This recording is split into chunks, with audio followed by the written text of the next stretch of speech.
आप देखिए कितनी बड़ी संख्या में लोग अब एक दूसरे से गुड मॉर्निंग की बजाय राम राम कर रहे हैं। निश्चित तौर पे ये एक जो नया बदलाव आप देख रहे हैं, जी, इसे आप किस तरीके से डिफाइन करना चाहेंगे? आज चारों तरफ हवाओं में, फिजाओं में, जुबान पर, दिल में राम ही राम है। आपके सवाल में आपका जवाब छिपा हुआ है। जब चारों ओर फिजाओं में, दिल में, हर जगह राम ही राम है, तो उस राम को जगह पे होना चाहिए, उस राम को उच्चारण में होना चाहिए, उस राम को भाषा में होना चाहिए, उस राम को रंग में होना चाहिए, उस राम को रूप में होना चाहिए, उस राम को इस छांव और इस धूप में होना चाहिए, और वो राम सब जगह है।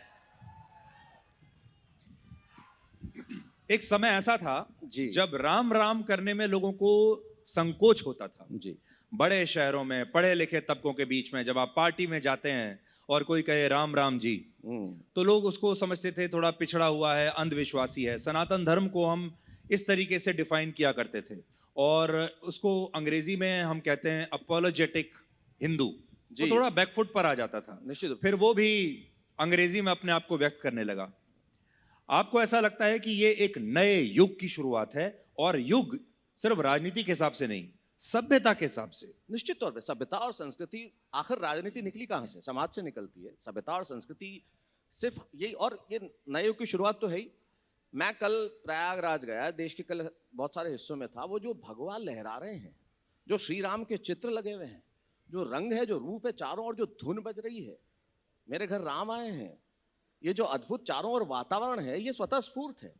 तो नए युग की शुरुआत कब होती है? वो किसी से आप जबरदस्ती नहीं करवा सकते, ये तो भीतर से निकल के आता है। और जब भीतर से निकल के भाव आता है तो सिर्फ युग नहीं बदलता, चेतना नहीं बदलती, पूरा विश्व बदल जाता है। आज बदलाव के इस दौर में हम खड़े हैं, उसके मुहाने पे हैं। मैं और आप लोग भाग्यशाली हैं कि हमें ये समय, ये वक्त देखने का मौका मिला। अब मैं सीधे आता हूं, हमारे बहुत सारे जो युवा दोस्त हैं ये कविता सुनना चाहते थे। हाँ, तो हमारे राइट साइड पर जी, और लेफ्ट वालों, आप भी सोच के रखिए आप क्या चाहते हैं। हालांकि लेफ्ट वाले इन दिनों खामोश हैं।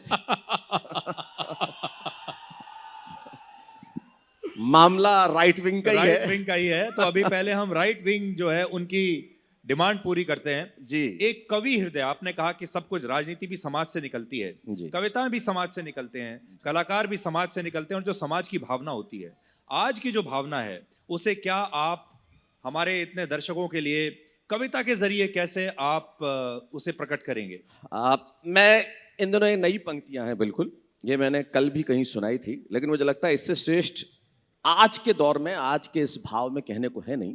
तो मैं जो वातावरण है, जो राम चारों ओर है, मेरे लिए राम क्या है, मैं वो सुना देता हूं। तब मैंने कहा कि राम भाव है, प्रभाव है। राम भाव है, प्रभाव है, मर्यादा का स्वभाव है। राम इस धरती पर विष्णु का प्रादुर्भाव है।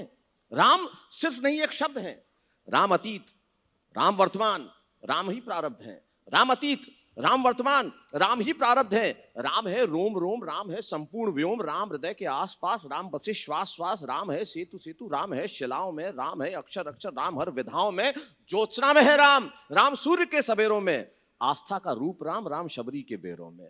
राम अर्थ जीवन का, राम अर्थ जीवन का, जीवन ही राम है। उच्चारण राम का जैसे चारों धाम है। और कहां नहीं है राम? नल नील के कर्तव्य में, जाम्बवंत के सत्य में, पीड़ा के निदान में, जटायु के बलिदान में, केवट की भक्ति में, भक्ति की शक्ति में, राम रक्त की बूंद बूंद परिश्रम में, पसीने में। जो देखना है तो देखो राम हनुमान के सीने में।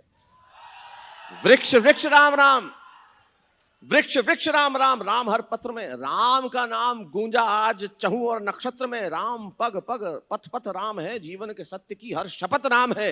राम ही उच्चारण, राम ही भाषा है, राम का नाम सबसे बड़ी आशा है। संवेदना में बसे वेदना को हरे, जिसके हृदय राम हो वो भला किससे डरे। और राम के जाप को हम कंठ कंठ पर धरे, आपका नाम ले हम पाप को दूर करें। और राम के हाथों में मैंने सौंप दिए दास के हर काम। जय जय श्री राम, जय जय श्री राम।